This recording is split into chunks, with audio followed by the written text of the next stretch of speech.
Narito ang isang kumpletong Akatsuki Rankang, at kung bakit sila ang pinakamagandang villain organization sa anime. Akala natin simpleng kontrabida lang sila. Pero habang tumatanda tayo, mas naiintindihan natin kung bakit napakalupit ng Akatsuki. Hindi lang sila malalakas, hindi lang sila nakakatakot, isa sila sa pinakamahusay na villain organization sa kasaysayan ng anime. At pagkatapos kong i-rank lahat ng miyembro mula worst hanggang best, mas lalo kong napatunayan na walang grupo sa Naruto o kahit sa Boruto ang nakalapit sa antas nila. Sino ang number 1 para sa'yo? Sa video na ito, pag-uusapan natin kung bakit ang Akatsuki ay isa sa pinakamahusay na villain organization sa kasaysayan ng anime. Mula kina Zetsu, Hidan, Kakuzo, Deidara, Sasori, Kisame, Konan, Obito, Pain hanggang kay Itachi, susuriin natin ang kanilang mga kwento, motibasyon, kakayahan, at kung bakit hanggang ngayon ay hindi pa rin sila nalalampasan ng ibang anime villains. Bakit sila sobrang epektibong kontrabida? Bakit sila nakakatakot? Bakit hanggang ngayon ay pinag-uusapan pa rin sila ng anime community? At sino nga ba ang tunay na pinakamahusay na miyembro ng Akatsuki? Panoorin hanggang dulo para malaman ang aking kumpletong rankang at analysis. Kung mahilig ka sa Naruto, Boruto, One Piece, Bleach, Dragon Ball, Jujutsu Kaisen, at iba pang anime analysis, huwag kalimutang mag-like, subscribe, at i-share ang video. At habang tumatanda ako, mas lalo kong napapansin kung gaano sila kahusay bilang mga karakter. Hindi lang dahil malalakas sila. Hindi lang dahil astig ang kanilang disenyo. Kundi dahil ginawa nila ang isang bagay na maraming kontrabida sa anime ang hindi kayang gawin. Pinaniwala nila tayo na maaari talagang matalo ang mga bida. Sa unang paglabas pa lang nila, ramdam mo agad ang panganib. Si Itachi at Kisame pa lang, halos wasakin na nila ang buong kumpiyansa ng mga karakter. Pagkatapos nito, isa-isang bumagsak ang mga malalakas na ninja. Si Gaara ay natalo, si Kankuro ay halos mamatay, si Asuma ay pinatay, si Jiraiya ay bumagsak, at maging si Kakashi ay hindi nakaligtas laban kay Pain.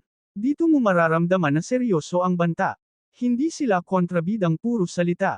Kumikilos sila, nananalo sila, at nag-iiwan sila ng sugat sa kwento. Isa pang dahilan kung bakit napakahusay nila ay dahil bawat miyembro ay may sariling pagkatao. Si Kakuzo ay nahuhumaling sa pera. Si Hidan ay nabubuhay para sa kanyang relihiyon. Si Deidara ay naghahanap ng pagkilala sa kanyang sining. Si Sasori ay tumatakbo mula sa kalungkutan. Si Kisame ay naghahanap ng layunin. Si Pain ay naghahanap ng kapayapaan sa maling paraan. At si Itachi ay handang isakripisyo ang lahat para sa kanyang kapatid at sa kanyang nayon. Kaya hindi sila parang ordinaryong tauhan lamang. Pakiramdam mo ay tunay silang mga tao na may sariling mga pangarap at paniniwala. Kapag pinag-usapan naman ang pinaka-underrated na miyembro, para sa akin ay si Konan. Napakaganda ng kanyang kakayahan. Napakaganda ng kanyang disenyo. At ang laban niya laban kay Obito ay isa sa pinakamatalino sa buong serye. Halos mapatay niya si Obito gamit ang bilyon-bilyong paper bombs. Kung wala lang ang Izanagi, maaaring doon na nagtapos ang kwento ni Obito. Pagdating naman kay Deidara, isa siya sa mga pinakanatatanging kontrabida sa Naruto. Para sa kanya, ang tunay na sining ay panandalian.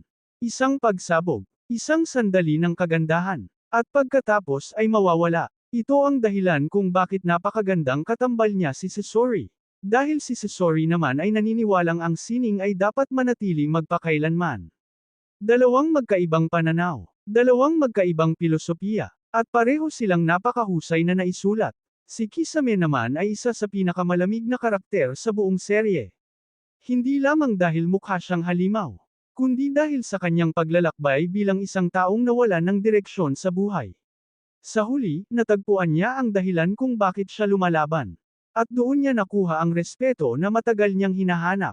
Pagdating sa top 3, mahirap talagang pumili. Si Obito ay isang batang nawalan ng pag-asa sa mundo. Isang tao na minsang naniwala sa kabutihan ngunit tuluyang bumagsak sa kadiliman.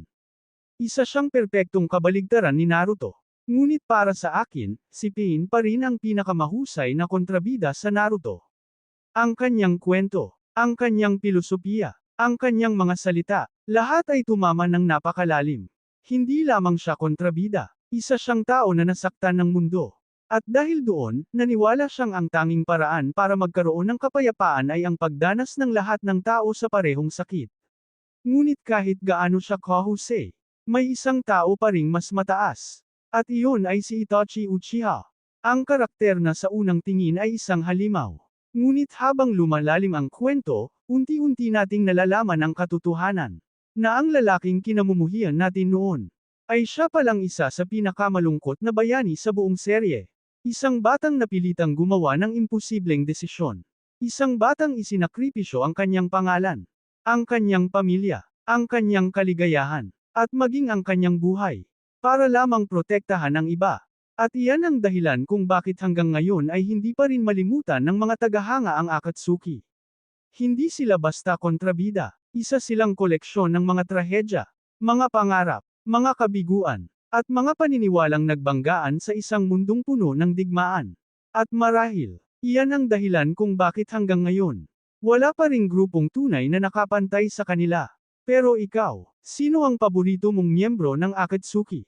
At sa tingin mo ba ay may anime villain organization na kayang higitan sila? E-comment mo sa baba. At magkita-kita tayo sa susunod na video. Kung bibigyan ka ng pagkakataon na sumali sa Akatsuki, sino ang gusto mong maging partner at bakit? Paalam mga ka-shinobi, ngunit bago tayo magtapos, may isang tanong ako sa inyo. Sa tingin nyo ba, may villain organization pa bang kayang higaitan ang Akatsuki?